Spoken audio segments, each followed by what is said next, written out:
এই যুব সমাজকে ধ্বংস করার জন্যই সামনে মদ, মাদক, প্রিমিক্সিং, জিনা, ব্যভিচার, পর্নোগ্রাফি, ট্রান্সজেন্ডার, এইগুলা সব আপনাদের সামনে সহজলভ্য। কারণ এই যুব সমাজকে ধ্বংস করার জন্য, শুধু যুব সমাজকে ধ্বংস করার জন্য এগুলো ট্র্যাপ সৃষ্টি করা হয়েছিল পশ্চিমাদের পক্ষ থেকে। তো এমনি আমাদের হায়াত 60, 65, 70, হাইয়েস্ট 100 বছর বাঁচবেন আপনি বা আমি, আল্লাহ চাইলে চেয়ে বেশি বাঁচতে পারেন, আমি এভারেজ কথা বলছি। আর তার মধ্যে প্রথম 15 বছর আমরা হারিয়ে ফেলি। বেশিরভাগই এই 15 বছরে কোরআন তেলাওয়াতটুকু বিশুদ্ধ করে শিখি না। আমি ওপেন চ্যালেঞ্জ করতে পারি যে বাংলাদেশের লাখ লাখ প্রাইমারি স্কুল আছে, এই সমস্ত প্রাইমারি স্কুলের টিচারদের, স্টুডেন্টদেরকে যদি আমরা একটা জায়গায় বসাই, আমার ধারণা তাদের বেশিরভাগই কোরআন তেলাওয়াত করতে পারবে না। এবং একাডেমিক্যালি তাদেরকে শেখানো হয় নাই, সিলেবাস মুক্তও না বিষয়টা। তাদেরকে যারা পড়ান সেই টিচারদেরকেও যদি আমরা একটা জায়গায় বসাই, তাদেরও ম্যাক্সিমাম কোরআন তেলাওয়াত করতে পারছেন। আমি শুধু তিলাওয়াতের কথা বলেছি, তরজমা, তাফসির, উসুল এইসবের কথা বলি নাই। আকীদা, হাদিস, সিরাত, ফিকহ এগুলোর কথা কিন্তু আলোচনা করি নাই, শুধু কোরআন তিলাওয়াত করা। আচ্ছা, ওইটাও বেশি হয়ে গেল, শুধু সূরা ফাতিহাটুকু তেলাওয়াত করুন। আরো শর্ট করে দিলাম, যান শুধুমাত্র সূরাতুল ফাতিহাটুকু বিশুদ্ধ করে পড়ে দেখাই দিবেন, ব্যাস, আর কিছু লাগবে না। তো শিক্ষা ব্যবস্থা ফেইল। পৃথিবীর সবচেয়ে ফেইলিয়র শিক্ষা ব্যবস্থা হচ্ছে বাংলাদেশের একটা। পৃথিবীতে যতগুলো কান্ট্রি আছে তার মধ্যে সবচেয়ে ফেইলিয়র শিক্ষা ব্যবস্থার মধ্যে একটা হচ্ছে বাংলাদেশ। গায়ের জোরে এটা চ্যালেঞ্জ না করে আমার সাথে ডিবেট করতে বসেন, আমি প্রমাণ করে দিতে পারবো। গায়ের জোরে কথা না বলে ডিবেট করতে বসেন, আমি প্রমাণ করে দিব যে এই শিক্ষা ব্যবস্থা ফেইল। এই শিক্ষা দিয়ে না দুনিয়াবী শিক্ষা অর্জন করতে পেরেছে, না আখিরাতের শিক্ষা। মুযাবযাবিনা বাইনাহুম, মাঝখানে পড়ে আছে, ডানেও না বামেও না। না আপনি এখান থেকে বড় বড় সায়েন্টিস্ট পাচ্ছেন, আর না বড় বড় কোনো মুহাদ্দিস পাচ্ছেন বা ইমাম বুখারীর মতো কোনো মানুষ পাচ্ছেন। ভাগ্য ভালো যে মসজিদ, মাদ্রাসা, মাকতাব, এই খেদমতগুলো বাংলাদেশে আছে। না হলে কোরআন তিলাওয়াত, এই তরজমা, তাফসির, ইসলামের শরিয়াত, ফিকহ, উসুল এগুলোর নামগন্ধ মিটাই ফেলতো মানুষ। সেকুলারদের, রামবামদের টার্গেট ছিল এটাই, যাতে বাংলাদেশ থেকে, আমাদের এই জমিন থেকে ইসলামের বেসিক বুনিয়াদী শিক্ষাটা নষ্ট হয়ে যায়, যেটাতে তারা স্কুল, কলেজ, ইউনিভার্সিটিতে সফল। আল্লাহ পাকের খাস রহমতে ইসলাম প্রিয় মানুষেরা মসজিদ, মাদ্রাসা, মাকতাব এগুলো করেছেন, ইসলামের খেদমত জারি আছে। এগুলো আপনাকে বুঝতে হবে। তো যৌবনকালটা এখানে শেষ করছে। আচ্ছা, হাই স্কুলে আসেন। হাই স্কুলে যদি আসেন আপনি দেখবেন হাই স্কুলে লাখ লাখ মানুষ পড়াশোনা করছে, ছেলে মেয়ে। আমরাও পড়েছি এক সময়। আল্লাহ পাক হেফাজত করুন আমাদের যুবক ভাইদেরকে। তো এখানে 10 বছর পড়ার পরে আপনি 10টা সূরা বলতে পারছেন না। আমি চ্যালেঞ্জ করতে পারি আপনাকে, আপনি 10টা সূরা বলতে পারবেন না। মুখস্থ সুন্দর করে সহিষ্ণুভাবে আপনি বলতে পারবেন। এবার এই স্টুডেন্টদেরকে বাদ দেন, তাদেরকে যারা পড়ায় সেই টিচারদেরকে ধরেন, সেই টিচাররাও পারবেন না, ম্যাক্সিমামই পারবেন না। আর যারা পারবেন, এই 10%, 20%, 30% মানুষ, তারা নিঃসন্দেহে একাডেমিক্যালি এটা শিখেন নাই, শিখেছেন মক্তবে বা মাদ্রাসায় বা বাসায় কোনো হুজুরের কাছে। এই হলো বাস্তবতা। আর আমরা স্বপ্ন দেখছি যে বাংলাদেশের মাটিতে আমরা আল্লাহর আইন বাস্তবায়ন করব, মানে ইসলামী শরিয়া ল বাস্তবায়ন করব। কাদেরকে নিয়ে বাস্তবায়ন করবেন আপনি? যারা কোরআন তেলাওয়াত করতে পারে না। কোরআনকে অবমাননা করলে রাস্তায় মিছিল হয়, মিটিং হয়, ভাঙচুর হয়, মানুষের আবেগে লাগে, সেন্টিমেন্ট অনেক লাগে, আঘাত লাগে, তাই তো? যদি আপনাদের এলাকায় কোরআনকে কেউ অবমাননা করে, আপনারা কি করবেন? নিশ্চয়ই প্রতিবাদ করবেন তো নাকি? ওইটুকু করবেন না? হ্যাঁ, মনে হচ্ছে না করবেন। আচ্ছা, যারা করবেন তাদের বাসায় কোরআন আছে না? যারা করবেন তারা বুকে হাত দিয়ে বলেন তো যে প্রত্যেকদিন আপনারা কোরআন খুলে দেখেন কিনা? এক ভাই হাত উঠিয়ে, আলহামদুলিল্লাহ। 2 ভাই। যারা হাত উঁচু করেছেন তাদের দাড়ি সাদা, কালোদের তো সময় নাই। আমরা যারা কালো দাড়ির মানুষ, আমাদের তো সময় নাই। আমাদের স্কুলের পড়া আছে, ইউনিভার্সিটি পড়া আছে না ভাই, অ্যাসাইনমেন্ট আছে, প্র্যাকটিক্যাল আছে, গ্রুপ স্টাডি আছে বান্ধবীদের সাথে, তারপর অনলাইনে সময় দিতে হবে, ফেসবুক আছে, ইউটিউব আছে। আচ্ছা, ওদিকে যাচ্ছি না, অন্য টপিকে কথা বলবো। মূল কথা হচ্ছে আপনার জেনারেল লাইন আমরা যারা পড়ছি, এই যে 80% মানুষ, আমরা হাই স্কুলে কোরআন শিখতে পারলেন না, ইসলামিক বেসিক জ্ঞান শিখতে পারলেন না। টিচাররাও পারলেন না। এবার ইউনিভার্সিটিতে যান, হাজার হাজার ইউনিভার্সিটি, কলেজ, অনার্স, মাস্টার্স। পরিসংখ্যান আপনারা ভালো জানবেন, গুগল থেকে দেখেন কতগুলো, এখানে কত স্টুডেন্ট পড়ে খেয়াল করে দেখেন। এই স্টুডেন্টদের ম্যাক্সিমাম কোরআন তেলাওয়াত করতে পারে। আমি চ্যালেঞ্জ করতেছি, পারবে না। এই প্রতিষ্ঠানগুলোতে যারা পড়ান সেই টিচাররাও পারেন না, সূরা ফাতিহা পড়তে পারেন না। তারপরে আরো উপরে যান, এই ব্যবস্থাটা যারা প্রণয়ন করেছেন, শিক্ষা মন্ত্রণালয়ের মানুষদেরকে বসান, তাদেরকে বলেন স্যার একটু কোরআন তেলাওয়াতে সূরা ফাতিহাটা পড়ে শুনুন, পারবে না। যদি পড়েও সূরা ফাতিহাতেই 5-10টা ভুল হবে। আর যদি পারে তাকে বাহবা দিতে হবে, তার বাবা নিশ্চয়ই তাকে কোনো বক্তব্যে পড়িয়েছে। এবার এমপি সাহেবদেরকে ধরি, কাউকে তো বাদ দিব না। এমপি, মন্ত্রী, পার্লামেন্ট সদস্য সবাইকে এক জায়গায় বসা, কিচ্ছু করতে হবে না। বিল টিল পাস পড়ে, জুলাই সনদগুলা পড়ে, দেশের বাজেট পড়ে, আপনারা কি কোরআন তেলাওয়াত করতে পারেন? সূরা ফাতিহা ম্যাক্সিমাম পারবে না, আমি চ্যালেঞ্জ করলাম, ম্যাক্সিমাম না। আপনারা এদেশের মানুষকে আল্লাহর আইন দ্বারা শাসন করবেন কখনো? কোশ্চেন কেন করবেন? যে কিতাবের ব্যাপারে আপনাদের কোনো মহব্বত নাই, যেগুলো আপনারা কখনো পড়েন না, জানেন না, তিলাওয়াত করছেন না মানে কি? তিলাওয়াত করছেন না মানে আপনি অর্থ কখনো ঘেটেও দেখেন না। অর্থ যদি না জানেন, আপনি জানবেন না আল্লাহ পাক কি বলেছেন কোরআনের মধ্যে। তারপরে আসবে আদেশ মানা, নিষেধ বর্জনের বিষয়, তারপরে আসবে এটা হুকুমগুলো বাস্তবায়নের বিষয়গুলো। এখন মূল কথা হচ্ছে, যদি আমরা কোরআনকে সময় না দেই, পড়াশোনা ঠিক মতো না করি, তাহলে আপনি আবেগ দিয়ে বাংলাদেশের মতো জায়গায় ইসলামী শরিয়া ইমারা বিধান কায়েম করতে পারবেন না। As simple as that. তো মূল কথা হচ্ছে ভাই, যে আমরা যে একটু আগে আলোচনা করছিলাম যে আমাদের সময় শর্ট, সময় লিমিটেড, তার মধ্যে শৈশবকাল তো এমনি নষ্ট হয়ে যাচ্ছে, যৌবনকালে এসে আমরা এইসব গোলক ধাঁধার মধ্যে ঘুরপাক খাচ্ছি।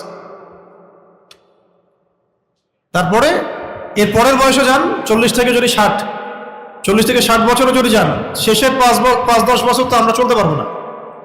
রোগ ব্যাধি, বালা মুসিবত, অনেক কিছুই হবে। শেষের 5 বছর বাদ দেন, থাকলো বাকি এতটুকু বয়স।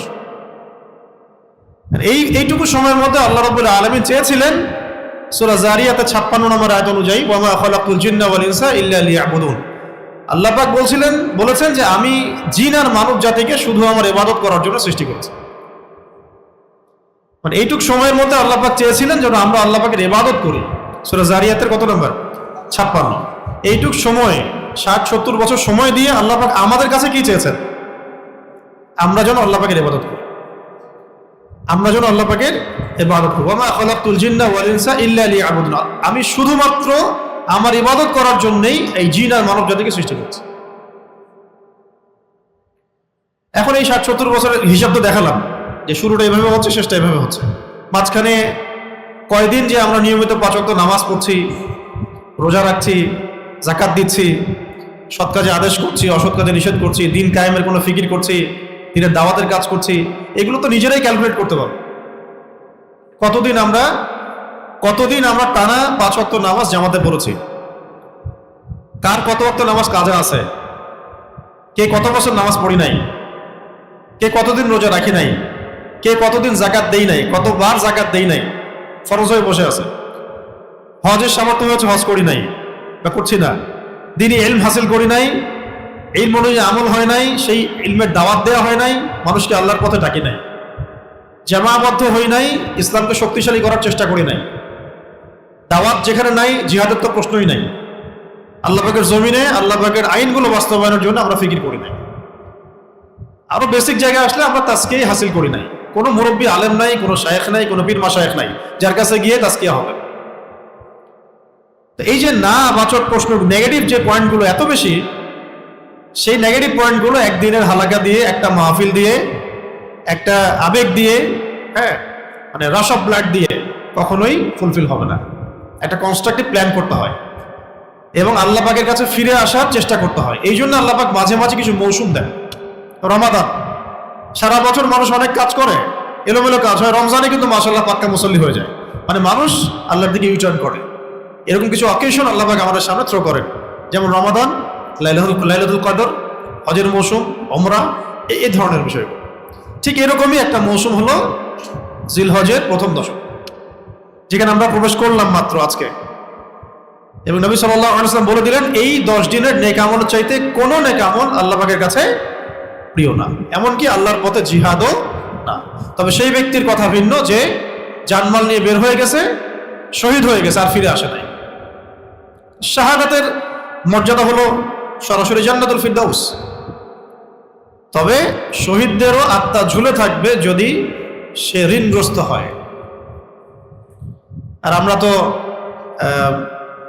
হাজার হাজার লাখ লাখ কোটি কোটি টাকা ব্যাংক থেকে লোন নিয়ে বসে আছি দিব্যি, তাকে তেল দিয়ে ঘুমাচ্ছি। অথচ নবী সাল্লাল্লাহু আলাইহি ওয়াসাল্লামের জামানাতেই একজন সাহাবীর ইন্তেকালের সময় নবী সাল্লাল্লাহু আলাইহি ওয়াসাল্লাম বলেছিল, ঋণ আছে কিনা? হ্যাঁ, ঋণ আছে, তোমরা জানাজা পড়ে নাও, তোমরা তার জানাজা পড়ে নাও। পরে একজন সাহাবী বললেন যে আমি তার ঋণ শোধ করবো ইয়া রাসূলুল্লাহ। তখন তিনি গিয়ে জানাজার নামাজ পড়লেন। আমাদের তো ব্যাংক থেকে লাখ লাখ টাকা না নিলে হবে না। নবী সাল্লাল্লাহু আলাইহি ওয়াসাল্লাম তো বলেছিলেন শেষ জামানার হাদিসে যে ওয়ান তারাল হুফাত আল উরাত আল আলাত রিয়া আশ-শাই ইয়াতাতাওয়ালুনা ফিল বুনিয়ান। জিবরাইল আলাইহিস সালাম জিজ্ঞাসা করেছিলেন যে কিয়ামত কবে হবে? নবীজি বলেছিলেন যে মাল মাসউল আনহা বিআ'লাম মিনাস সাইল। যাকে প্রশ্ন করা হচ্ছে সে প্রশ্নকারীর চেয়ে বেশি জানে না। যাকে প্রশ্ন করা হচ্ছে সে প্রশ্নকারীর চেয়ে বেশি জানে না, মানে কেউ জানে না এক্স্যাক্টলি কবে কিয়ামত হবে।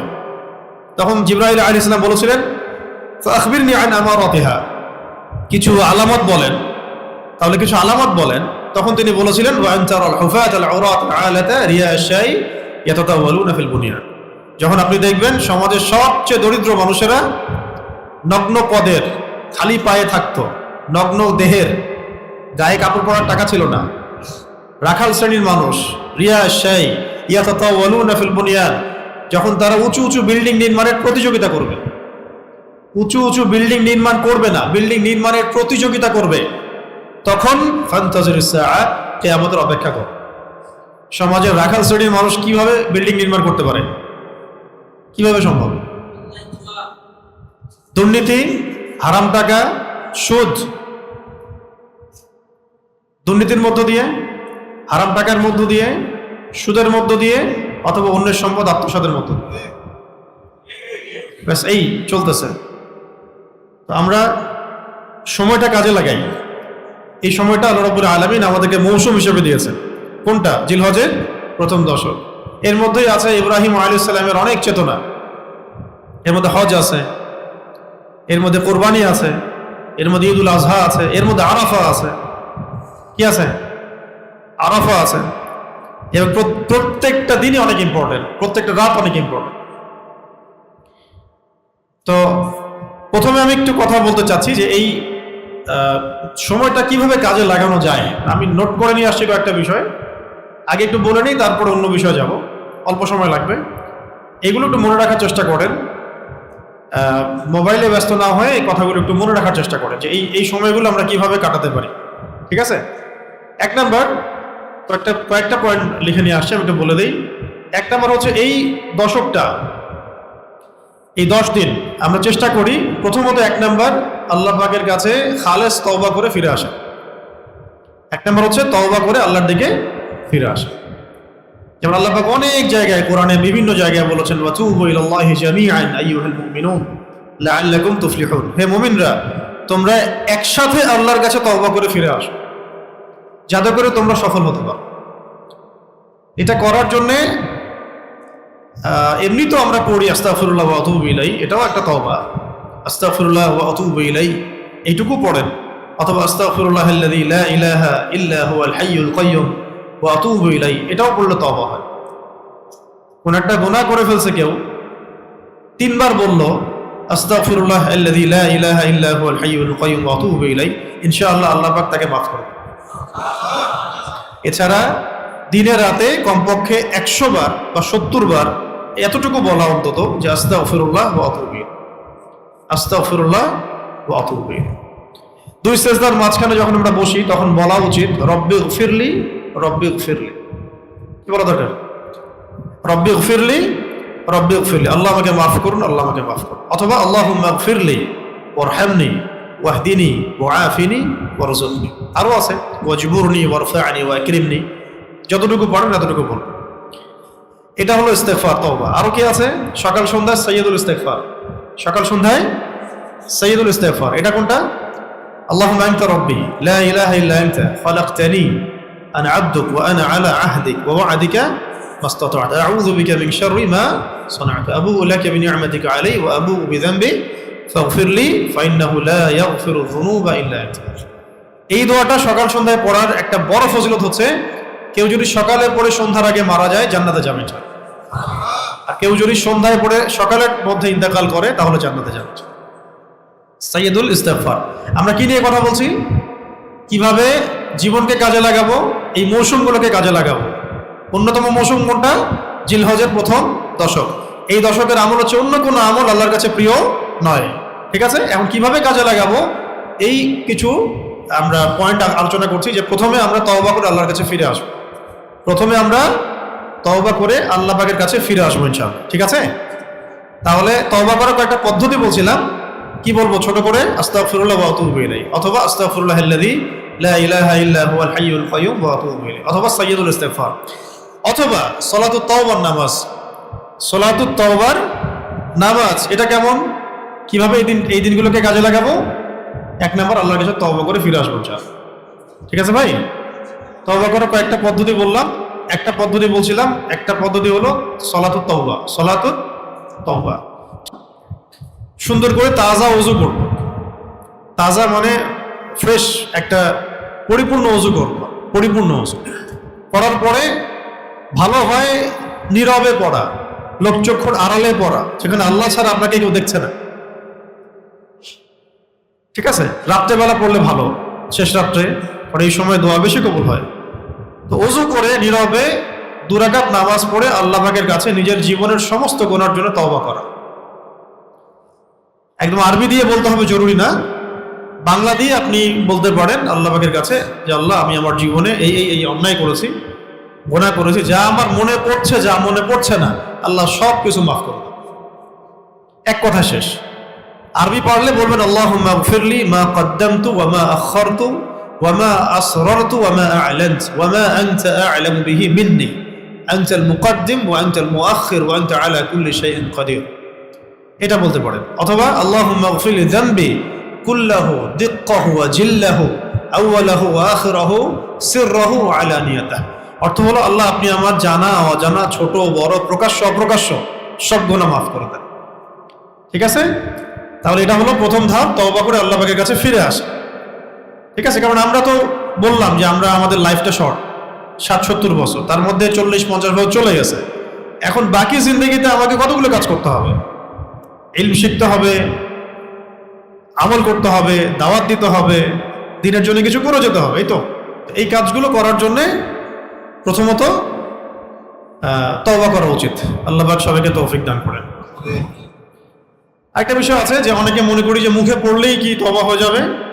উত্তর হলো যে মুখে পড়লে তো তওবা হচ্ছে, কিন্তু মন থেকে তওবা করার জন্যে একটা শর্ত। একটা হলো আগামীতে কখনো এরকম পাপ করব না, এমন একটা মনোভাব মনের মধ্যে পাকাপোক্ত করা, এবং আল্লাহ পাকের কাছে ওয়াদা করা যে আল্লাহ আমি জীবনে ইনশাআল্লাহ এরকম কোনো পাপ আর করবো না। আর যদি তারপরেও হয়ে যায়, আবার 2 রাকাত নামাজ পড়বেন, আবার তওবা করবেন। যতবার পাপ হবে ততবারই এই কাজটা করবেন। এটাকে পাপ করার লাইসেন্স মনে করবেন না, বরং আল্লাহ পাকের রহমতের প্রশস্ততা মনে করবেন।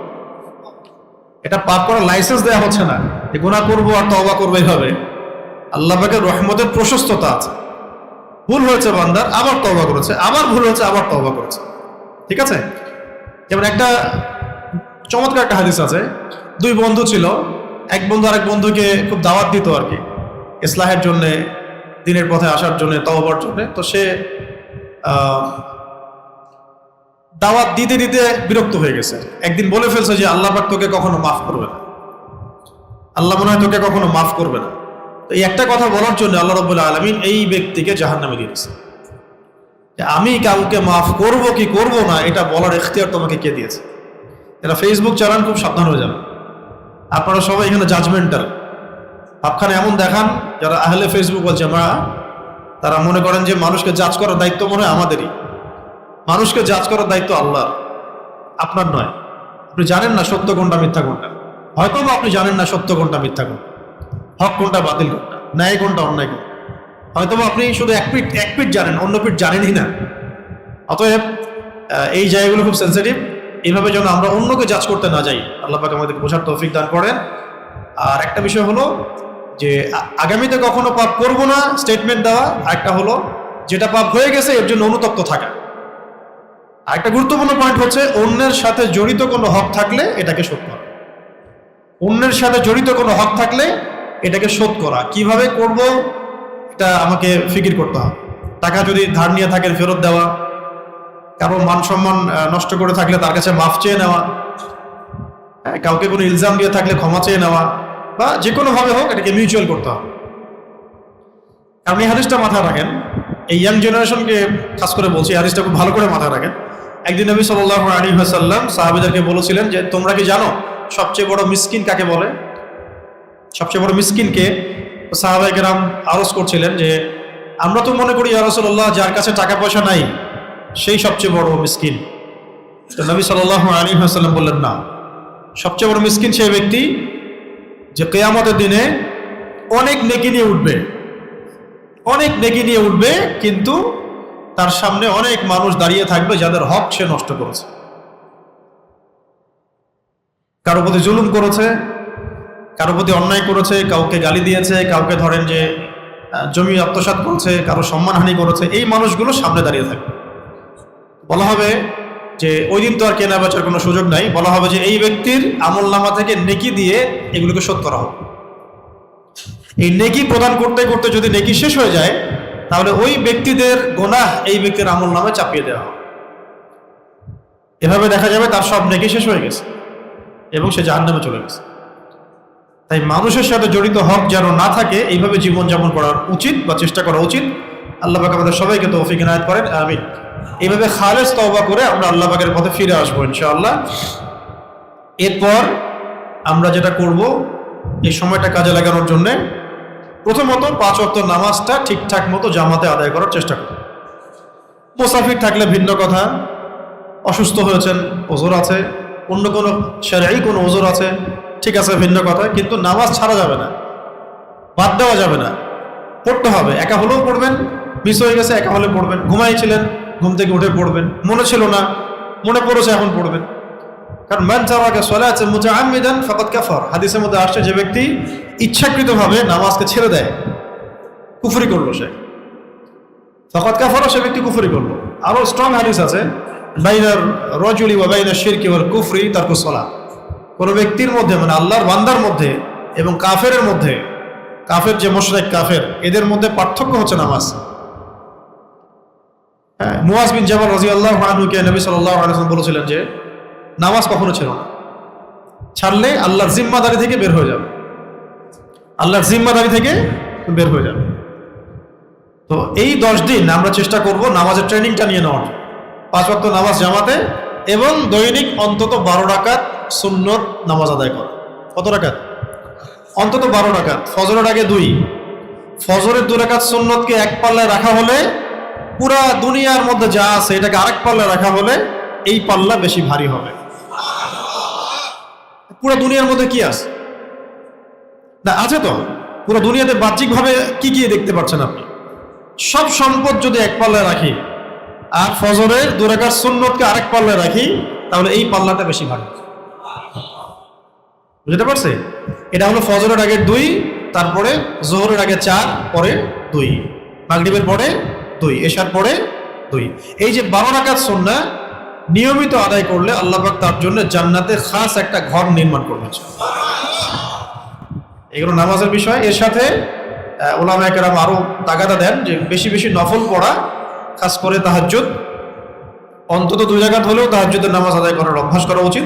অন্তত কয় রাকাত? 2 রাকাত হলেও তাহাজ্জুদের নামাজের অভ্যাস করা উচিত। এই সময় দোয়া কবুল হয়। আল্লাহ রাব্বুল আলামিন এই সময় প্রথম আসমানে নেমে আসেন। এটা আবার গাণিতিকভাবে ক্যালকুলেট করার দরকার নাই যে কিভাবে নেমে আসেন। আল্লাহ পাকের রহমত নিকটবর্তী হয়, ঠিক আছে? এবং আল্লাহ রাব্বুল আলামিন আহ্বান করতে থাকেন, কে আছো আমার কাছে কিছু চাইবা আমি তোমাকে দিব, কে আছো আমার কাছে ক্ষমা চাইবে আমি ক্ষমা করে দিব, কে আছো আমার কাছে দোয়া করবে আমি তোমার দোয়া কবুল করব। এইভাবে আল্লাহ রাব্বুল আলামিন একদম ফজর পর্যন্ত আহ্বান করতে থাকেন যখন আমরা ঘুমাই। এই সময়টুকুতে অন্তত 2 রাকাত নামাজ পড়ে নেওয়া উচিত। আর যদি বেতের নামাজ আপনি না পড়ে থাকেন তাহলে শেষে গিয়ে বেতের নামাজ পড়লে একটা সুন্নত আদায় হবে, কারণ নবী সাল্লাল্লাহু আলাইহি ওয়াসাল্লাম বেতের সালাতটাকে শেষ রাত্রে পড়তেন। আর যারা তালেবে ইলম আমাদের মতো, তারা প্রথম রাত্রে পড়াই ভালো, কারণ ঘুমাই গেলে পরে আবার বেতর মিস হয়ে যাবে। ঠিক আছে? তো এই কারণে তাহাজ্জুদের ওয়াক্তটাকে গুরুত্ব দেওয়া, ওই সময় নফল নামাজ পড়ার চেষ্টা করা, এর সাথে সালাতুদ দুহা, ইশরাক এবং সালাতুদ দুহা। ইশরাকের নামাজের ব্যাপক ফজিলত আছে। কেউ যদি ফজরের নামাজ জামাতে আদায় করে এবং আদায় করার পরে বসে থাকে, বসে বসে তাসবিহ তাহলিল করতে থাকে, তাসবিহ তাহলিল, জিকির আজকার, কোরআন তেলাওয়াত এগুলো করছে, সূর্য উঠে গেল, সূর্য ওঠার পরে সে 2 রাকাত নামাজ পড়লো, সে একটা কবুল হজ, একটা কবুল ওমরার নেকি পাবে। এই কথাটা নবী সাল্লাল্লাহু আলাইহি ওয়াসাল্লাম 3 বার বলেছেন, একটা কবুল হজ, একটা কবুল ওমরা, একটা কবুল হজ, একটা কবুল ওমরা। তো আমরা অনেকে হজ করতে যেতে পারবো না এই বছর, কিন্তু আপনি আমি চাইলে প্রতিদিন সকালে একবার করে হজের নেকি পেতে পারি। এটা যদি নিয়মিত করতে না পারি, অন্তত সপ্তাহে 1 দিন, অন্তত মাসে 1 দিন চেষ্টা করা উচিত না? এই 10 দিনে আল্লাহ পাক আমাদেরকে করার তৌফিক দান করেন, আমিন। এটা হলো সালাতুল ইশরাক। এটা কিসের সালাত?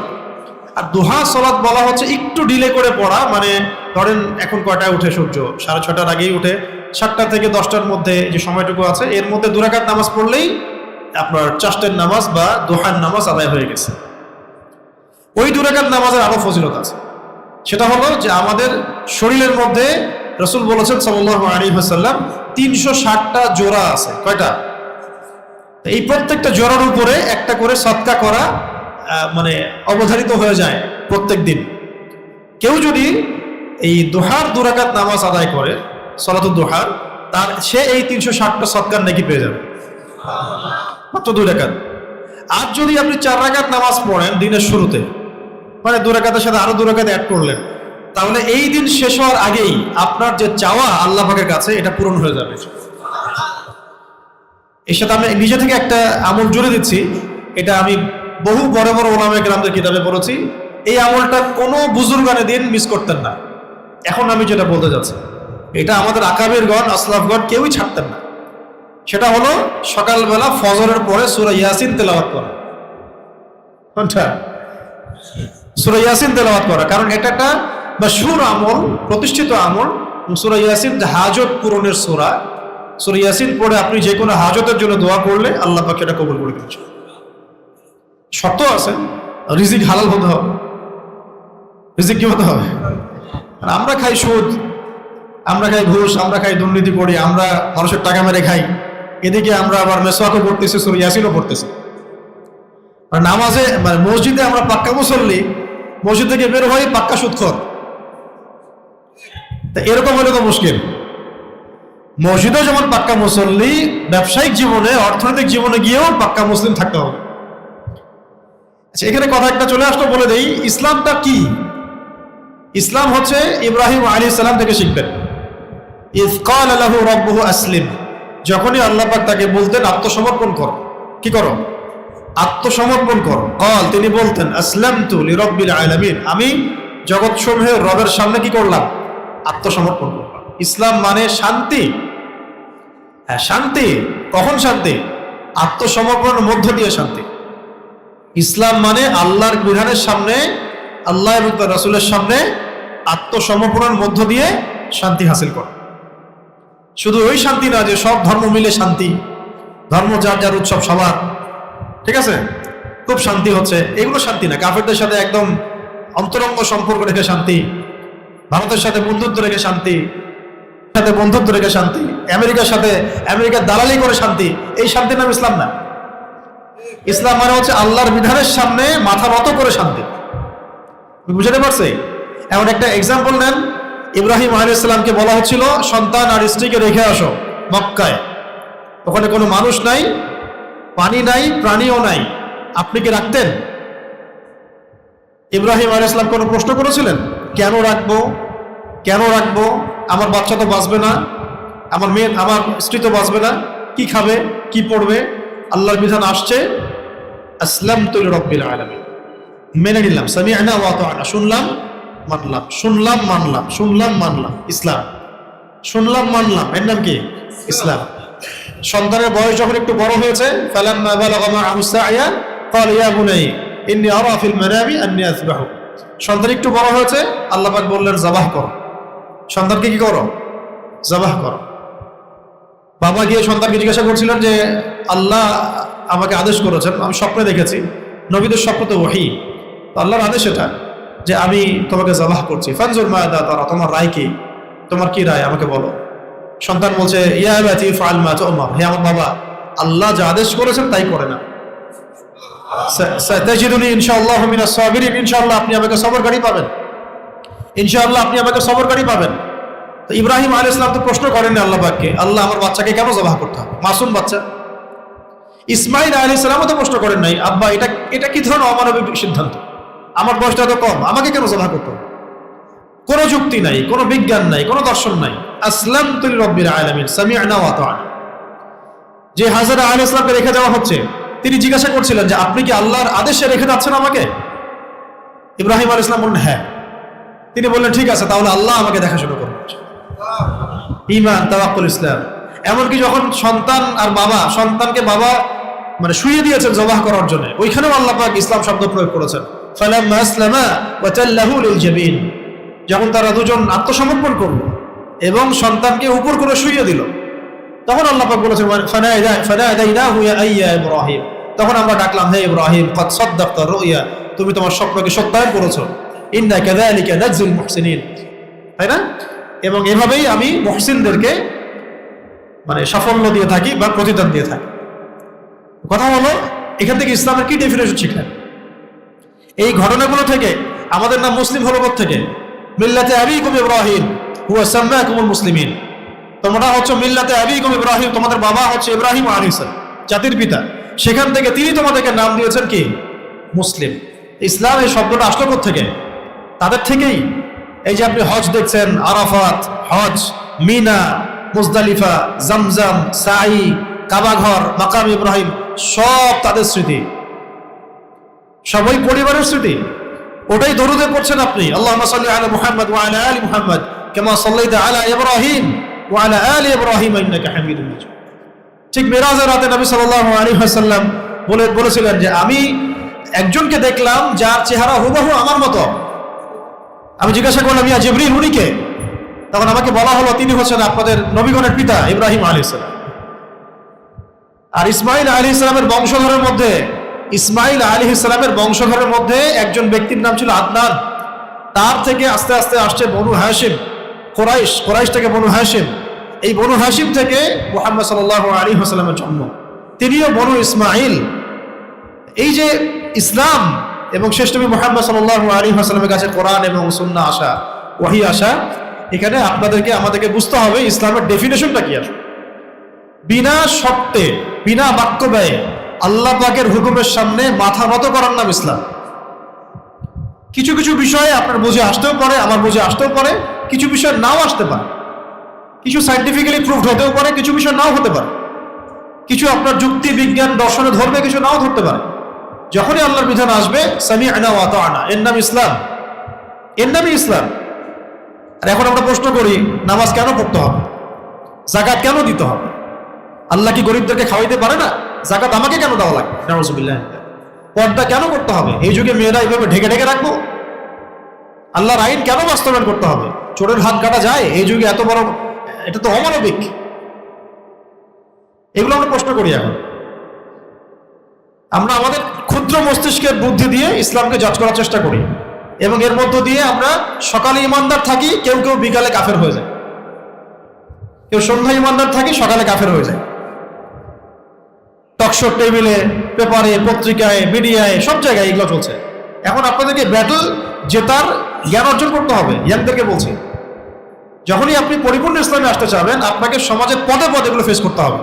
স্কুলে, কলেজে, বইয়ে, কিতাবে, টকশোতে, ইউনিভার্সিটিতে, আপনার রাজনীতিতে, আপনার ব্যাংকে, অর্থনীতিতে, ফাইন্যান্সে, সব জায়গায় এগুলো আপনাকে ফেস করতে হবে। কনফ্লিক্টগুলা কি অ্যান্সার দিবেন আপনি? তখন যোগ্য করে গড়ে তুলতে হবে নিজেকে। কি অ্যান্সার দিবেন আপনি? তাহলে আসেন কোথায়? কিন্তু আপনি পড়ছেন চাকরির জন্যে, জবের জন্যে। তো রাজনীতি করতে গিয়েছে, ওখানে তাগুতের সাথে আপোষ করছেন। ব্যাংকে যাচ্ছেন, সুদের সাথে আপোষ করছেন। ফাইন্যান্সে যাচ্ছেন, ব্যবসায় যাচ্ছেন, এখানে আল্লাহ বিরোধী আইনগুলোর সাথে আপোষ করছেন। সংস্কৃতিতে যাচ্ছেন, ওখানে বলছেন যে এগুলো চলমান হাজার বছরের সংস্কৃতি, শিরক দিয়ে ভর্তি, কুফর দিয়ে ভর্তি। শিক্ষা ব্যবস্থায় আসছেন, ইসলাম বিরোধী শিক্ষা ব্যবস্থা পড়ছেন, যেখানে আপনার কোরআনের কফ নাই, কিছু শিখছেন না। তাহলে এই যে একটা ফাইট, এখান থেকে শিক্ষাটাই নিতে হবে ইব্রাহিম আলাইহিস সালাম থেকে। যেখানে আল্লাহর বিধান আসবে সেখানে মাথা নত করার নাম ইসলাম, কোনো প্রশ্ন করা যাবে না। যদি কেউ বলে তাহলে কি অন্ধভাবে ইসলামকে মানতে হবে? জি, অন্ধভাবেই মানতে হবে। কারণ ইসলাম আসছে এমন এমন সত্তার পক্ষ থেকে যিনি আমার প্রত্যেকটা কোষের রব, আবার প্রত্যেকটা কোষকে তিনি হেফাজত করেন। এই পুরো মহাবিশ্বের সমস্ত গ্রহ নক্ষত্র তিনি হেফাজত করেন তার নিয়ন্ত্রণে। আপনি আমি মহাবিশ্বের কতটুকু জায়গা জুড়ে আছে? 0.0001% জায়গাও নাই আমাদের। সমুদ্রের এই রাজশাহীর কোনো চরে যদি আমরা যাই, সেই চরে যদি আমার পায়ে কোনো বালু লাগে আর পুরা চর পড়ে আছে, ওই যে একটা ছোট বালু, ওইটাও পৃথিবীর মিসাল না মহাবিশ্বের তুলনায়। পুরো মহাবিশ্বে যত গ্রহ নক্ষত্র গ্যালাক্সিস আছে তার তুলনায় পৃথিবী এতটুকুও না। তো পুরো মহাবিশ্বে আল্লাহ পাকের বিধান চলে, ইসলাম চলে, আর পৃথিবীতে এসে মানুষকে এগুলো প্রমাণ করতে হয়, বলতে হয়, চ্যালেঞ্জ করতে হয়। তাহলে আমরা জাহান্নামে যাবো না তো কারো যাবে জাহান্নামে? এই জন্য তো আল্লাহ পাক বলেছেন যে ওয়ালাকাদ যারানা লিজাহান্নামা কাসীরাম মিনাল জিন্নি ওয়াল ইনস, বহু জিন আর মানুষকে দিয়ে আমি জাহান্নাম পূর্ণ করব। বহু জিন আর মানুষকে দিয়ে আমি জাহান্নাম পূর্ণ করব। লাহুম কুলুবুন লা ইয়াফকাহুনা বিহা, এদেরকে আমি কলব দিয়েছিলাম, কোনোদিন উপলব্ধি করে নাই। ওয়া লাহুম আযানুন লা ইয়াসমাউনা বিহা, আমি কান দিয়েছিলাম, শুনেই নাই কখনো। ওয়া লাহুম আ'ইউনুন লা ইউবসিরুনা বিহা, আমি চোখ দিয়েছিলাম, তারা চোখে সত্যটা দেখে নাই। উলাইকা কাল আনআম, এরা ছিল জন্তু জানোয়ারের মতো, গবাদি পশু। বাল হুম আযাল, বরং এর চেয়েও নিকৃষ্ট ছিল তারা। তো এখান থেকে বের হয়ে আসতে হলে আমাদেরকে খিদর আলাইহিস সালামের মতো অন্তর্দৃষ্টি লালন করতে হবে। বাহ্যিকভাবে যা দেখছেন সবকিছু সত্য না, বাহ্যিক যা দেখছেন সবকিছু খায়ের এবং কল্যাণ না। বাহ্যিক যা কিছু দেখছেন, আপনার শিক্ষা, সংস্কৃতি, অর্থনীতি, রাজনীতি, এগুলো সবকিছু আমাদের জন্য কল্যাণকর না। কখন বুঝতে শিখবেন? যখন খিদিরের মতো দৃষ্টিভঙ্গি থাকবে। নৌকাটা ফুটা করছেন কেন? কারণ আছে, একটা কারণ আছে পিছনে। আপনি এই বাচ্চাটাকে কেন হত্যা করলেন? একটা কারণ আছে পিছনে। কেন দেয়ালটা নির্মাণ করলেন? পিছনে কোনো কারণ আছে, যেটা মূসা আলাইহিস সালাম ধরতে পারছেন না। খিদির আলাইহিস সালাম আল্লাহ পাক তাকে এমন বাসিরা দিয়েছেন, তিনি দূর পর্যন্ত দেখতে পাচ্ছেন। তা আমাদেরকে বাহ্যিক চোখ দিয়ে এখন বিচার করলে এগুলো হবে না। প্রত্যেক পদে পদে ইসলামের সাথে কুফরের কনফ্লিক্ট হচ্ছে এখানে। যদি আমরা পরিপূর্ণরূপে ইসলামে আসতে না পারি, তাহলে আগামীর যে ব্যাটেলগুলো হবে সামনে, আদর্শের ব্যাটেল, কথার ব্যাটেল, কলমের ব্যাটেল, ময়দানের ব্যাটেল এবং জিহাদের মাঠের যুদ্ধ, এগুলোতে মুসলিমরা জিততে পারবে না যদি আমরা সবাই ইসলামের পথে পরিপূর্ণরূপে না আসি। এটা একদম লিখে নেবেন, আগামীর বিশ্বে রক্ত ছাড়া কোনো সূর্যোদয় হবে না। আগামীর বিশ্বে ইসলামের সূর্যোদয় যেটা হবে, এটা রক্ত ছাড়া হবে না। শুধু দাওয়াতের মধ্য দিয়ে ইসলাম প্রচার হয়, দাওয়াতের সাথে জিহাদের মধ্য দিয়ে ইসলাম প্রতিষ্ঠা হয়। দলিল লাগলে আপনার সিরাত থেকে দলিল নিয়ে নেবেন। দাওয়াতের মধ্য দিয়ে ইসলামের প্রসার ঘটে। জিহাদ প্রয়োজন হয় কেন? ইসলামকে কায়েম করতে হয়। আগামীর বিশ্বগুলোতে ইসলামের জন্য অনেক জিহাদ হবে, এবং এটা আপনি চাইলেও হবে, না চাইলেও হবে। আপনি সুশীল থাকতে চাইলেও হবে, না থাকতে চাইলেও হবে। আপনি করতে চাবেন না, কাফেররা চাপাই দিবে আপনার উপরে। আর আপনি খুব ভালো মানুষ হয়ে থাকলে আস্তে আস্তে একটা একটা করে ধরবে, একটা একটা করে শেষ করবে। আমি অনেক ভিতরে চলে যাচ্ছি। আপাতত আমরা চেষ্টা করি পরিপূর্ণ মুসলিম হওয়ার জন্য। আর ইসলাম এর ডেফিনেশনটা পশ্চিমাদের থেকে শিখবো না, শিখবো কোরআন হাদিস থেকে, ইব্রাহিম আলাইহিস সালাম থেকে। যা আসবে চোখের সামনে কোরআন সুন্নাহ মানতে হবে। এখন বলতে পারেন একসাথে তো ভাই সব মানতে পারবো না, কোনো সমস্যা নাই। অন্তত আগে আকীদা লালন করেন যে আমাকে মানতে হবে এবং আমি মানতে চাই। আল্লাহ, আমি যেভাবে নামাজ পড়ছি এইভাবে আমি অর্থনীতি ঠিক করতে চাই, আমি হালাল খাইতে চাই, আমি হালাল অর্থনীতি চাই, হালাল সামাজিকভাবে চলতে চাই, আমি আপনার বিধান অনুযায়ী পলিটিক্স করতে চাই। এটা আগে আকীদা পোষণ তো করেন, আল্লাহ পাক তারপরে রাস্তা খুলে দেবে। যদি আগে থেকে আকীদাই পোষণ না করেন যে আমি এগুলো চাই না, ইসলামে এগুলো নাই, ইসলামে আবার কিসের অর্থনীতি, কিসের রাজনীতি, কিসের ফিলোসফি, কিসের সংস্কৃতি, কিসের শিক্ষা ব্যবস্থা? ইসলাম থাকবে খালি মসজিদে, নামাজ, রোজা, হজ, যাকাত। এই যদি আকীদা হয় তাহলে এটা এই ব্যক্তি কাফের।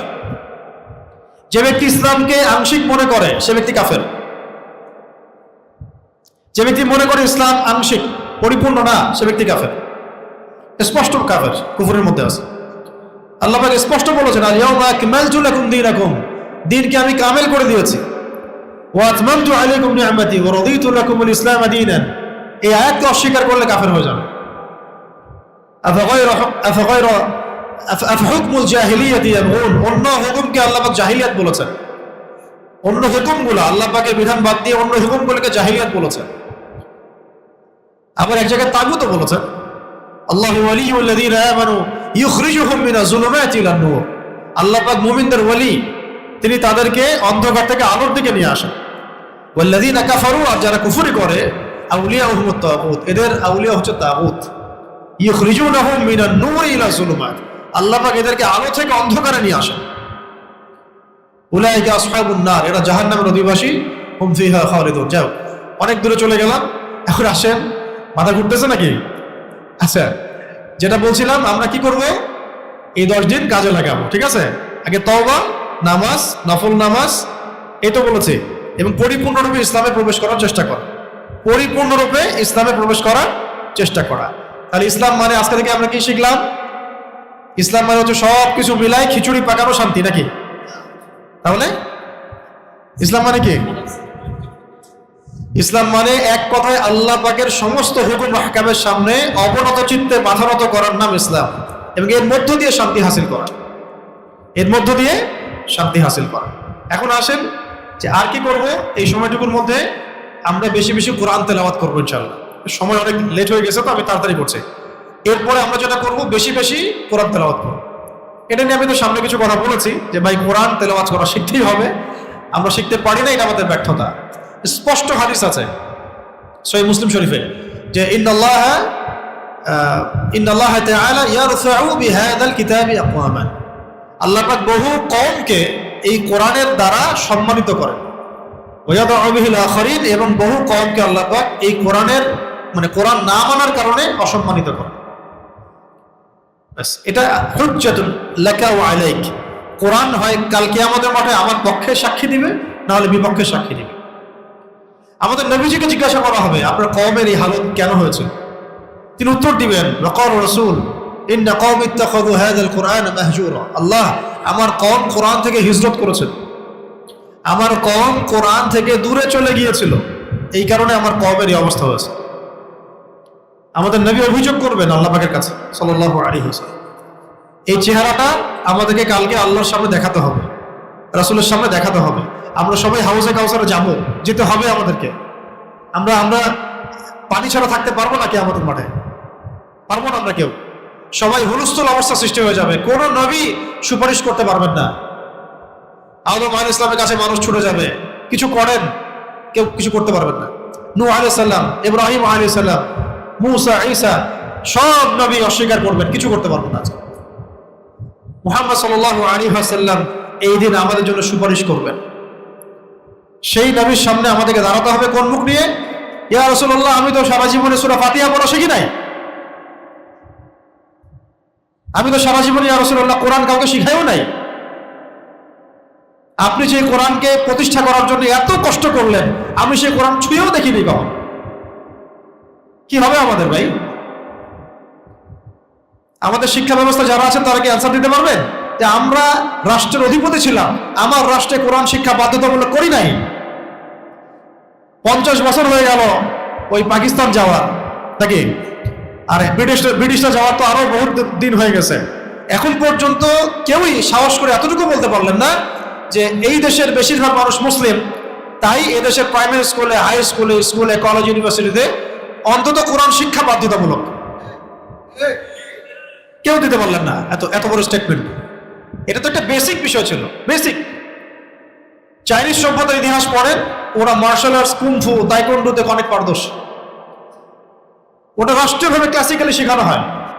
প্রত্যেক যুবকদেরকে ওরা মিনিমাম 1 থেকে 2 বছর মিলিটারিতে সার্ভিস নেয়, বাধ্যতামূলক। আর আপনারা বাধ্যতামূলক মাস্ক পরান, টিকা দেন, কোরআন শেখাতে পারেন না। আবার দাবিও করেন যে আপনারা পাক্কা মুসলিম, মরলে 2 বার জানাজা পড়ান, একবার বাসায়, একবার কেন্দ্রীয় শহীদ মিনারে। আপনারাও তো আল্লাহর সামনে দাঁড়াবেন। এই যে কোটি কোটি ছেলে, কোটি কোটি মেয়ে বাংলাদেশে বসে আছে, এই সবাই কোরআন তেলাওয়াত করা শিখতে পারতো যদি আজকে থেকে 20 বছর আগে কেউ বাংলাদেশে কোরআন তেলাওয়াত শিক্ষা বাধ্যতামূলক করতো। কেউ করতে পারে না। আপনি ভাবতেছেন গাজওয়াতুল হিন্দ হবে আর এই বাংলাদেশের মানুষ জিতে যাবে? রক্তের নদী বয়ে দিবে ওরা একবার। জাতি তো কোরআনের কাছে আসেই নাই। যতক্ষণ পর্যন্ত মুসলিমরা কোরআনের কাছে না আসবে এতে সফলতা অর্জন হবে না। আর দেখেন কোরআনওয়ালা কিছু মোল্লা মুন্সি আমেরিকাকে ঠেকাই দিছে, তাই নাই? দিছে। রাশিয়াকে ঠেকাই দিছে, ন্যাটোকে ঠেকাই দিছে, কিছু করতে পারেনি তারা। শুধু আবেগ দিয়ে আর ইস্যু পাগল জেনারেশন হয়ে এই জাতির সফলতা আসবে না। মূল জায়গা আসতে হবে, ইসলামী মূল জায়গা, আত্মসমর্পণ মূল জায়গা, কোরআনের কাছে আসতে হবে। ভাই শিখেন নাই, শিখতে হবেই। কিভাবে শিখবেন? পেরেশানি আপনার। যে পেরেশানি নিয়ে আপনি দোকান খুলছেন, রিজিকের জন্য যাচ্ছেন, চাকরির জন্য যাচ্ছেন, বিসিএস কোচিং করছেন, ওর চেয়ে 10 গুণ বেশি পেরেশানি নিয়ে আপনাকে কোরআন শিখতে হবে। ওস্তাদ খুঁজতে হবে আপনাকে, বক্তব্য বানাতে হবে আপনাকে, মাদ্রাসা প্রতিষ্ঠা করতে হবে আপনাকে। আর সবচেয়ে ভালো হতো, সেটা তো বললামই, যে যদি আমাদের এই মানুষগুলোকে আল্লাহ পাক একটু বুঝ দিত এবং তারা কোরআন শিক্ষাটাকে বাধ্যতামূলক করত, তাহলে আপনার মতো হাজার হাজার না, লাখ লাখ না, কোটি কোটি যুবক কোরআন তেলাওয়াত করতে পারত। বিশেষ ভাইবারিতে আসছেন, প্রথম প্রশ্ন করা হতো সূরা ফাতিহা পড়েন, দেখে তিলাওয়াত করতে পারেন না, কিসের বিশেষ কারণ হবে না? আপনাকে দিয়ে আমার কি হবে? আল্লাহর কোরআনের সাথে আপনার কোনো কানেকশন নাই, সিলেবাসে কোরআন নাই। তো এই মুখটা আমাদেরকে দেখাতে হবে আল্লাহর রাসূল সাল্লাল্লাহু আলাইহি ওয়াসাল্লাম, ইয়া রাসূলুল্লাহ, আমরা কোরআন কখনো পড়ি নাই। নাউযুবিল্লাহি মিনাহ। আল্লাহ পাক আমাদেরকে বোঝার তৌফিক দান করেন। একটা মালয়েশিয়ার মতো রাষ্ট্র, সেটা কিন্তু ইসলামিক রাষ্ট্র না, সেখানেও 8, 9, 10 এর বাচ্চারা, স্কুলের বাচ্চারা চমৎকার ইমামতি করতে পারে। এমন সুন্দর সিলেবাস দিয়েছে ওদেরকে যে সেকুলার পড়াশোনা করছে, পাশাপাশি ইসলামিক পড়াশোনা করছে। পড়তে গিয়ে তারা মোটামুটি ফিকহের মাসাইলগুলো ক্লাস 9, 10 পড়তে পারে, এবারও পড়তে পারে, হাদিস পড়তে পারে, ইমামতি করতে পারে। আমি আবার বলছি, মালয়েশিয়া কিন্তু কোনো ইসলামিক কান্ট্রি না। আমি তাকে রোল মডেল বলছি না, ওই রকম একটা কান্ট্রি যদি এটা করে দেখাতে পারে। আমাদের এখানে 90% মুসলিম, আমরা কোরআন তেলাওয়াত করতে পারি না। আপনাদেরকে আফসোস লাগতেছে না? শুধু তেলাওয়াতের কথা বলছি ভাই, আমি অর্থের কথা তো বলিই নি এখন। কোরআনের অর্থ বোঝা তো খুবই জরুরি, ওয়াজিবের পর্যায়ে পড়ে। এরপরে আছে আকীদার ব্যাপার, আছে ফিকহের ব্যাপার আছে। মজার কথা শুনবেন, যেই নবীর শানে জিলাপি খাওয়ার আমাদের শেষ হয় না, যে নবীর শান মানে আমাদের মিছিল করা, তারপরে আর কি র্যালি করা, এগুলো শেষ হয় না, সেই নবীর জীবনী সিরাতুন নবী সাল্লাল্লাহু আলাইহি ওয়াসাল্লামের একটা পাতলা কিতাব, সিরাতে খাতামুল আম্বিয়া ধরেন একটা পাতলা কিতাব, 100 পৃষ্ঠা 150 পৃষ্ঠা, এইটা আপনার 10 বছরের সিলেবাসে বাধ্যতামূলক না। তা আমাদের চেয়ে পাক্কা নবীর কোন উম্মত আছে এই পৃথিবীতে? বলেন না।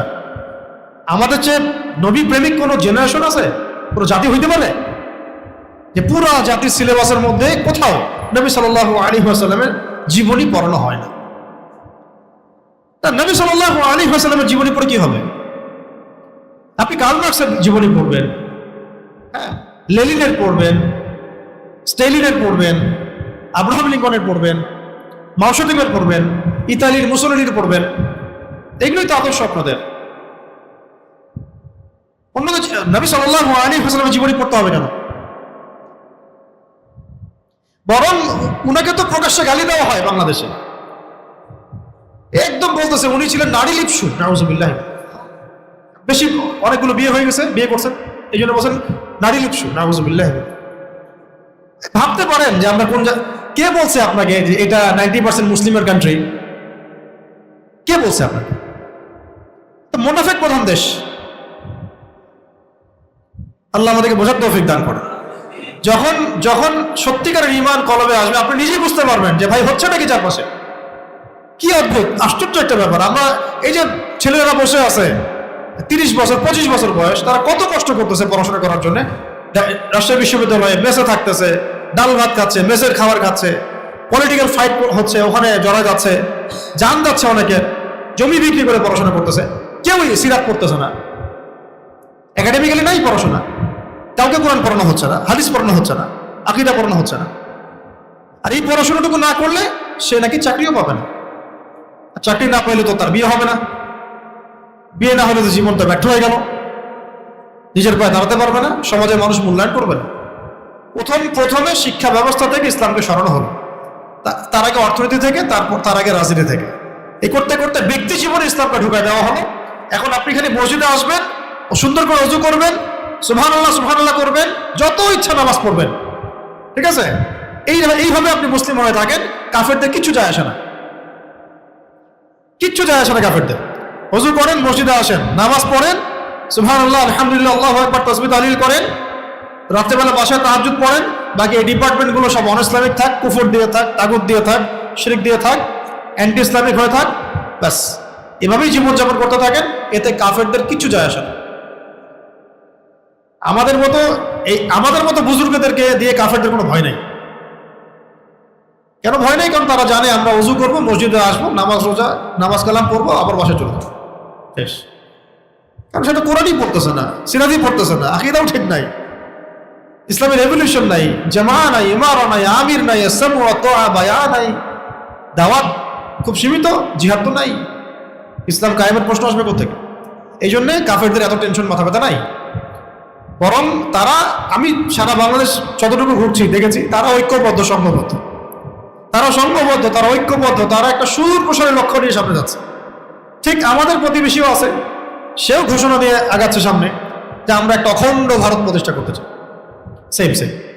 এবং কোরআন বলছে এরা দুইজন পরস্পর বন্ধু। এবং কোরআন বলছে যে মানুষের মধ্যে, হে নবী, আপনি সবচেয়ে কঠোর দেখবেন মুমিনদের এগেনস্টে, মানে মানুষের মধ্যে মুমিনদের বিরুদ্ধে সবচেয়ে কঠোর আপনি দেখবেন, এবং মুশরিকদের। এখন কি আপনি বুঝতে পারছেন অ্যালায়েন্সটা কোত্থেকে হচ্ছে? আল্লাহ পাক আরো বলে দিয়েছেন যে তোমরা ওয়ালা তাত্তাখিযুল ইয়াহুদা ওয়ান নাসারা আউলিয়া, নাসারাদেরকে বন্ধুরূপে গ্রহণ করো না। এরা সবাই ঐক্যবদ্ধ, পুরো বৈশ্বিক প্রেক্ষাপট, আঞ্চলিক প্রেক্ষাপট, উদ্দেশ্য নিয়ে হাঁটতেছে তারা। আর আমরা এই তো আসতেছি, নামাজ হচ্ছে একটু, আবার ঘুমাচ্ছি, আবার জিলাপি, আবার খরমা, আর ফেসবুকে কার কয়টা বিয়ে হইলো আর কে কাকে তালাক দিল, আছে। আমাদের আর কোনো মাথা ব্যথা নেই, এতটুকুই। ভাই ঘুম থেকে ওঠেন, অনেক ঘুমাইছি আমরা, ঘুম থেকে ওঠেন, পরিস্থিতি বুঝেন, পড়াশোনা করেন, এই 10টা দিনকে কাজে লাগাই। 10টা দিনের মধ্যেও আল্লাহ চাইলে হৃদয়ের চোখ খুলে যেতে পারে। হৃদয়ের চোখ খুলতে একটা মুহূর্ত লাগে। আল্লাহ পাক যদি কারো দিকে তার তাজাল্লি দেন, রহমতের দৃষ্টি দেন, যে আমি আমার এই বান্দাকে মাফ করলাম, তাকে কবুল করবো আমি, দেন তার হৃদয়ের চোখ খুলে যাবেন, সে বুঝে ফেলবে কোনটা হক কোনটা বাতিল, কি হচ্ছে না। তার চোখ দিয়ে দরদর করে পানি পড়তে থাকবে, হাউমাউ করে কাঁদতে থাকবে আল্লাহর সামনে। সে বাচ্চাদের মতো আল্লাহ পাকের সামনে কান্নাকাটি করতে থাকবে, আমি কি করলাম, কি হইল, আমার জীবন থেকে 30 বছর গন, আমি কি করবো এখন, আমি তো উম্মার জন্য কিছুই করতে পারলাম না। এবং এইভাবে সবাইকে যোগ্য হতে হবে, সাহসী হতে হবে, এবং দাওয়াতের কাজ করতে হবে।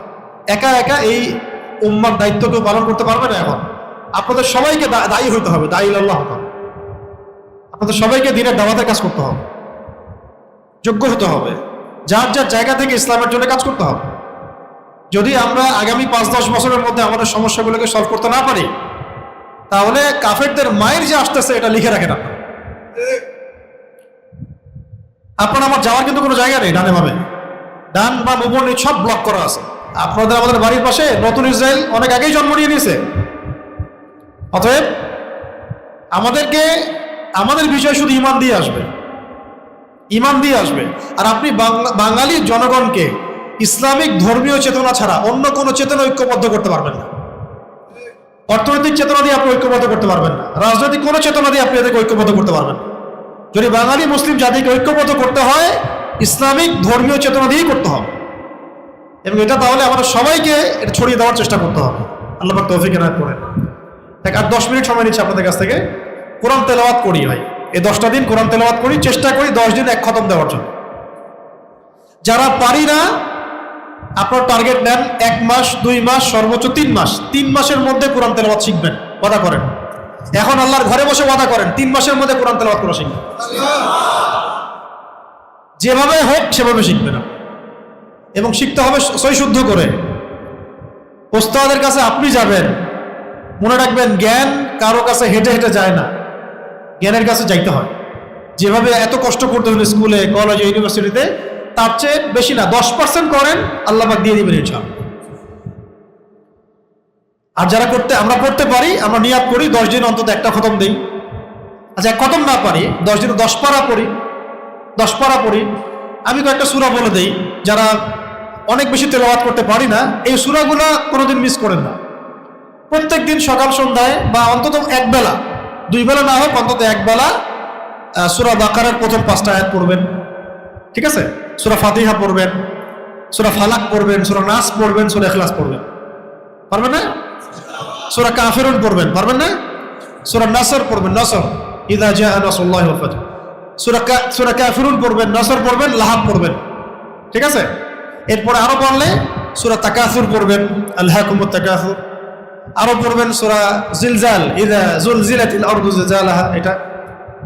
আরো যদি পড়বেন সূরা আদিয়াত, বলে আদিয়াতি দাবহান, এটা।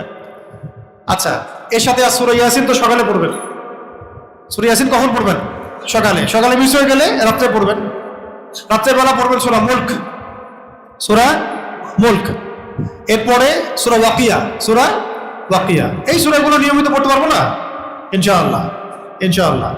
এরপরে সূরা কাহাফ, জুমার দিন সূরা কাহাফ। অন্তত সূরা কাহাফের প্রথম 10টা আয়াত মুখস্থ করেন। সূরা কাহাফের প্রথম 10টা আয়াত অন্তত মুখস্থ করেন। কোরআন ছাড়া আমাদের মুক্তির কোনো জায়গা নেই, অন্য কোনো কিছু দিয়ে হবে না। আল্লাহ পাক আমাদেরকে বোঝার তৌফিক দান করেন। তো প্রিয় ভাইরা, এই সময়গুলোর মধ্যে আমরা বেশি করে কোরআন তেলাওয়াত করার চেষ্টা করব। এর আগে তো বললাম নামাজ, সুন্নত নামাজ, নফল নামাজ, তাহাজ্জুদ, ইশরাক, সালাতুদ দুহা। আরো একটা নামাজ ছিল, বলতে ভুলে গেছিলাম, আওয়াবিন। কিসের নামাজ? আওয়াবিন। আওয়াবিনের অন্তত 2 রাকাত নামাজ হলেও পড়েন, ঠিক আছে? এরপরে কোরআন তেলাওয়াত বেশি বেশি করা এবং বেশি বেশি দোয়া করা, বেশি বেশি দোয়া করা। খাস করে এই হাদিসটা শুনেন যে রাসূল সাল্লাল্লাহু আলাইহি ওয়াসাল্লাম বলেছেন, এই আরাফার দিনের দোয়া। কোন দিনের দোয়া? আরাফার দিনের দোয়া কবুল হবে ইনশাআল্লাহ। এই দিনে আল্লাহ রাব্বুল আলামিন যত মানুষকে জাহান্নাম থেকে মুক্তি দেন, অন্য কোনো দিন দিবেন। আল্লাহ পাক গর্ব করেন এই দিন। সাল্লাল্লাহু আলাইহি ওয়াসাল্লাম বলেছেন যে আহতাসিবু আলাল্লাহি আইয়ুকাফিরা সানাতাল্লাতী ক্বাবলা ওয়া সানাতাল্লাতী বা'দা। আমি আশা করি যে আরাফার একদিনের সিয়াম বিগত 1 বছর, আগামী 1 বছরের গুনাহের কাফারা হবে। আরাফাতের একদিনের সিয়াম বিগত 1 বছর, আগামী 1 বছর গুনাহের কাফারা হয়ে যাবে ইনশাআল্লাহ। আর এই সময়টুকুর মধ্যে বেশি বেশি দোয়া করা, এই 10 দিন দোয়ার জন্যে সবচেয়ে মুনাসিব হলো কিছু দোয়ার বই সংগ্রহে রাখা এবং দিনে অন্তত একবার করে বইটাকে একটু পড়া, দোয়াগুলো দেখে দেখে পড়া, মুখস্থ না থাকলে দেখে দেখে পড়া। একটা কিতাব হলো মোনাজাতে মাকবুল। কি বললাম? মোনাজাতে মাকবুল। আবার বলছি, মোনাজাতে মাকবুল। বাসায় আছে? যাদের নাই কিনবেন। আশরাফ আলী থানভী রহমতুল্লাহ আলাইহির সংকলিত বই। এর চেয়ে মানে উন্নত মানের দোয়ার বই আমি আমার জীবনে কোথাও দেখিনি, এখন পর্যন্ত দেখিনি। আর যদি আপনি চান যে সহজ কিছু দোয়া আপনি পড়বেন, সেক্ষেত্রে হিসনুল মুসলিম, হিসনুল মুসলিম এই বইটা রাখতে পারেন। আর একটা হলো হিসনে হাসিন, হিসনে হাসিন। এই কিতাবগুলো বাসায় কিনবেন, দোয়াগুলো মুখস্থ করবেন। আল্লাহ পাক তৌফিক দান করেন, আমিন। আরেকটা দোয়া নবী সাল্লাল্লাহু আলাইহি ওয়াসাল্লাম বলেছেন যে এই সময়ে পড়ার জন্য, এই যে 10 দিন, সেটা হলো লা ইলাহা ইল্লাল্লাহ ওয়াহদাহু লা শারীকা লাহ লাহুল মুলকু ওয়া লাহুল হামদ ওয়া হুয়া আলা কুল্লি শাইইন কাদির। এই 10 দিন আমরা কয়েকটা এইভাবে কালিমা পড়বো। একটা হলো এটা, লা ইলাহা ইল্লাল্লাহ ওয়াহদাহু লা শারীকা লাহ লাহুল মুলকু ওয়া লাহুল হামদ ওয়া হুয়া আলা কুল্লি শাইইন কাদির। এবং যেখানে যাব চলতে ফিরতে সবসময় আল্লাহু আকবার, আল্লাহু আকবার, লা ইলাহা ইল্লাল্লাহ, আল্লাহু আকবার, আল্লাহু আকবার ওয়া লিল্লাহিল হামদ। ঠিক আছে? আমি 4টা আমল শিখাই দিচ্ছি এই 10 দিনে করার জন্য। ঠিক আছে? কয়টা আমল? খাস 4টা আমল। একটা হলো বললাম লা ইলাহা ইল্লাল্লাহ ওয়াহদাহু লা শারীকা লাহ লাহুল মুলক ওয়া লাহুল হামদ ওয়া হুয়া আলা কুল্লি শাইইন কাদির। 2 নম্বর হচ্ছে আল্লাহু আকবার, আল্লাহু আকবার, লা ইলাহা ইল্লাল্লাহ, আল্লাহু আকবার, আল্লাহু আকবার, ওয়ালিল্লাহিল হামদ। 3 নম্বর হচ্ছে সুবহানাল্লাহ ওয়ালহামদুলিল্লাহ ওয়া লা ইলাহা ইল্লাল্লাহ, আল্লাহু আকবার। সুবহানাল্লাহ ওয়ালহামদুলিল্লাহ ওয়া লা ইলাহা ইল্লাল্লাহ, আল্লাহু আকবার। আরেকটা হচ্ছে আস্তাগফিরুল্লাহ ওয়া আতুবু ইলাইহি। এই 4টা আমল আমরা 10 দিন খুব বেশি করে করার চেষ্টা করবো ইনশাআল্লাহ। এগুলো সবগুলোই হাদিস থেকে আছে। আমি আজকে সময় নাই তো একটা একটা করে হাদিস বলতে পারলাম না। এই সবগুলো হাদিসের মধ্যে আসছে। এই দশকে সাহাবায়ে কেরাম এই আমলগুলো বেশি করতেন, ঠিক আছে? আর বেশি বেশি জিকির করব ইনশাআল্লাহ। সকাল সন্ধ্যার জিকির আজগারগুলো আমরা ছাড়বো না। এই জন্য আমি একটা বইয়ের নাম বলেছি মুনাজাতে মাকবুল, একটা বলেছি হিসনে হাসিন, একটা বলেছি হিসনুল মুসলিম। এই বইগুলোর মধ্যে সব দেওয়া আছে, একটু কষ্ট করে আপনাকে আমাকে পড়তে হবে। পারবো না ইনশাআল্লাহ? আল্লাহ পাক তৌফিক এনায়েত করেন, আমিন। আর এই 10 দিন যদি আমরা রোজা রাখতে পারি আরো ভালো হয়। 10টা দিন যদি রাখতে পারি, মানে 9টা দিন আর কি, হযরত মানে ঈদের দিন বাদ দিয়ে 9টা দিন রাখতে পারি তাহলে তো অনেক ভালো। আর যদি অন্তত 9 দিন রাখতে না পারি, অন্তত আরাফার সিয়াম রাখবো। 1 বছর আগের 1 বছর পরের গুনাহ আল্লাহ পাক মাফ করে দেবেন ইনশাআল্লাহ আযজা ওয়া জাল। আর এরপরে তো থাকবে কোরবানি, ঈদ, এই মাসালাগুলো নিয়ে আরো আলোচনা হবে ইনশাআল্লাহ। আপনাদের এখানে আলোচনা হবে, জুমায় আলোচনা হবে, খুতবায় আলোচনা হবে, সেগুলো ওস্তাদরা করবেন। আমি মূল কয়েকটা জায়গা আজকে আলোচনা করে ধরাই দিলাম। সর্বশেষ শেষ করার আগে যে বিষয়টা বলতে চাই যে এই দশক বলেন, এই দশক জিলহজের দশক, আপনার কোরবানি, হজ, হ্যাঁ, হজের সাথে জড়িত যে জায়গাগুলো, যে কাজগুলো, সবকিছু একটা বিষয়কে সাক্ষী দিচ্ছে। কটা বিষয়? একটা বিষয়কে সাক্ষী দিচ্ছে। একটা চেতনা আমাদের মধ্যে ঢোকানোর চেষ্টা করছে। আমাদের সামনে এটা স্পষ্ট হয়ে আসছে, কিন্তু আমরা যারা অন্ধ তারা দেখতে পাচ্ছি না। আবার বলছি, এই যে হজ, আরাফা, কোরবানি, এই যে মিনা, এই যে মুজদালিফা, সাই, জামজাম, কাবাঘর, মাকাম ইব্রাহিম, আরাফার দশক, এই যে রোজা, ঠিক আছে, এই যে আমলগুলো, কোরআন, ইব্রাহিম আলাইহিস সালাম, ইসমাঈল আলাইহিস সালাম, হাজরা আলাইহিস সালাম, মুহাম্মদ সাল্লাল্লাহু আলাইহি ওয়াসাল্লাম, এই সব কিছু আমাদেরকে একটা জিনিসের দিকে দৃষ্টি নিবদ্ধ করছে। সেটা হলো লা ইলাহা ইল্লাল্লাহ মুহাম্মাদুর রাসূলুল্লাহ। এই একটা বিষয়, আল্লাহ পাকের তাওহীদের দিকে আল্লাহ পাক আমাদেরকে ডাকছেন। এই সব আমলগুলো, সব উপলক্ষগুলো, মূল লক্ষ্যটা হচ্ছে আল্লাহ পাকের তাওহীদ এবং ইসলাম, অর্থাৎ আত্মসমর্পণ করা। আল্লাহর তাওহীদকে চেনা, তার সামনে আত্মসমর্পণ করা। তাই আমরা এই দশকে আল্লাহর তাওহীদকে চিনব। তাওহীদ কাকে বলে, কত প্রকার, কি কি, শিরক কাকে বলে, কত প্রকার, কি কি, এগুলো ভালো করে পড়ব এবং ইসলামের বেসিক বিষয়গুলো জানবো এবং সেগুলোর সামনে নিজেদেরকে আত্মসমর্পণ করবো। এক কথায় কোরআন এবং সুন্নতে যা আছে চোখ বন্ধ করে মানার চেষ্টা করবো ইনশাআল্লাহ। এবং আল্লাহর তাওহীদের উপরে থাকবো, নবীর সুন্নতের উপর থাকবো, কোনো শিরকের সাথে আপোষ করব না এবং কোনো রকম বেদাতের সাথে আপোষ করব না। আল্লাহ পাক আমরা সবাইকে হালাল খেয়ে সুন্নত মাফিক ইসলামী জীবনযাপন করার তৌফিক দান করেন, আমিন।